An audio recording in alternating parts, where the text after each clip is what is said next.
जय हिंद साथियों। जैसे कि आप लोगों को पता होगा कि सरदार वल्लभ भाई पटेल और पीवी मेनन के प्रयासों से 562 देसी रियासतों को एकीकृत कर दिया गया है। अब चुनौती क्या आती है कि ये 562 देसी रियासतें हैं, ये पहले गढ़ हुआ करता था। गढ़ मतलब राजा राजा महाराजा यहाँ पे राज करते थे। इन सभी राजा महाराजाओं के गढ़ को एकीकृत करके राज्य बनाने की चुनौती आ रही है अब यहाँ पे। तो चुनौती आ रही है, तो इसका सामना इन्होंने कैसे किया होगा और क्या क्या चुनौती आई होगी, तो इसके बारे में चर्चा कर लेते हैं। तो चलो शुरू करते हैं। तो सबसे पहले हम आते हैं 562 देसी रियासतों पे।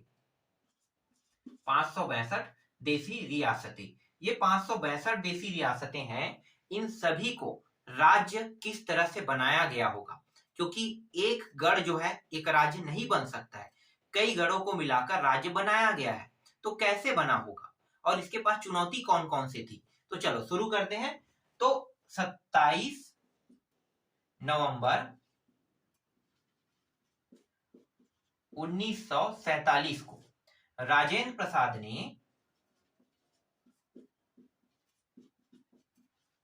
ने एक समिति का गठन किया। किस तिथि को?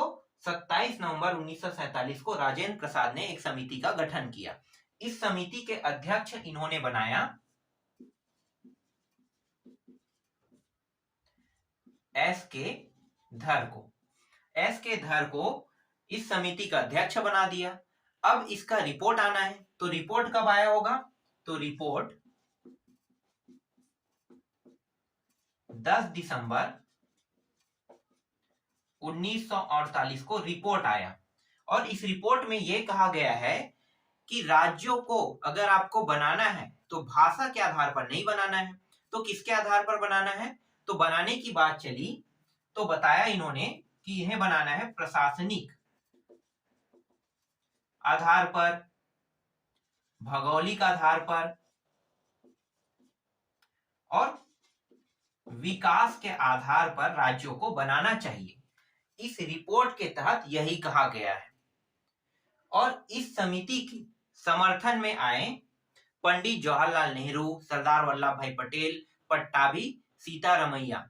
इन तीनों व्यक्तियों ने इस समिति का समर्थन किया कि ये जो समिति के रिपोर्ट आया वो एकदम सही आया है। इनका कहना यही है कि ये समिति की रिपोर्ट एकदम सही है। इन लोगों ने कहा कि हाँ, प्रशासनिक आधार पर बनना चाहिए, भौगोलिक आधार पर बनना चाहिए और विकास के आधार पर बनना चाहिए, लेकिन भाषा के आधार पर नहीं बनना चाहिए। इस रिपोर्ट में कहा, इसका भी इन्होंने समर्थन किया। अब यहाँ पे एक मुद्दा आ गया कि भाषा के आधार पर राज्य नहीं बनेगा। तब क्या हुआ? तेलुगु जो राज्य बनना है वो भाषा के आधार पर बनना था। ठीक है, तेलुगु लोगों की मांग थी कि राज्य भाषा के आधार पर बनना चाहिए। तो एक व्यक्ति है जिसका नाम है पोट्टी श्री रामल्लू। पोट्टी श्री रामल्लू इस व्यक्ति का नाम है। इन्होंने क्या किया? 56 दिन के आमरण अनशन कर दिया। 56 दिन का आमरण अनशन, और 56 दिन के आमरण अनशन किया तो इसकी मृत्यु होगी 19 दिसंबर 1952 में। 19 दिसंबर 1952 को इसकी मृत्यु हो गई। और जैसे इसकी मृत्यु हुई, ये आंदोलन जोर शोर पकड़ने लगा। ठीक है, जैसे ही इसकी मृत्यु हुई, ये आंदोलन जोर शोर पकड़ने लगा। और जैसे ही आंदोलन जोर शोर पकड़ने लगा, तब क्या किया? तब पहला राज्य भाषा के आधार पर आंध्र प्रदेश को बनाया गया। ये आंध्र प्रदेश है। आंध्र प्रदेश को भाषा के आधार पर पहला राज्य बनाया गया। और ये पहला राज्य 1 अक्टूबर 1953 को भाषा के आधार पर बनने वाला पहला राज्य कौन बन गया? आंध्र प्रदेश। आपसे जब भी प्रश्न पूछा जाएगा तो भाषा के आधार पर पहला राज्य कौन सा बना है, तो 1 अक्टूबर 1953 में आंध्र प्रदेश भाषा के आधार पर पहला राज्य बना है। अब भाषा के आधार पर ये पहला राज्य तो बन गया। अब आया राज्य पुनर्गठन आयोग। ठीक है, भाषा के आधार पर जैसे ही ये राज्य बना तो ये आंदोलन और जोर शोर पकड़ सकता है। बाकी जो राज्य है वो भी कहेगा कि भाषा के आधार पर बनाओ।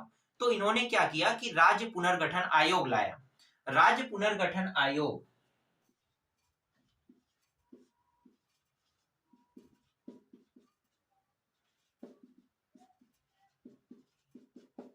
आयोग, राज्य पुनर्गठन आयोग का गठन किया। राज्य पुनर्गठन आयोग का गठन 1953 में ही गठन कर दिया और इसके अध्यक्ष जो है ना, यह फजल अली। फजल अली, फजल अली के अलावा दो और व्यक्ति थे। एक का नाम है के.एम. पडिक्कर और दूसरे का नाम है एच.एम. कुंजरू नाम है।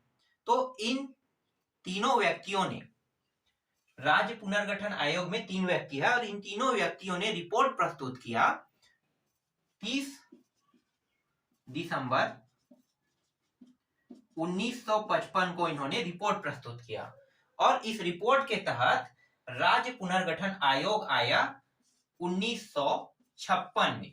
देखो कई जगह डाउट होता है ना, तो डाउट को मैं यहाँ पे क्लियर कर देता हूँ। राज्य पुनर्गठन आयोग 1956 में बना है, ठीक है। कब बना है? 1956 में, ना कि 1953 में।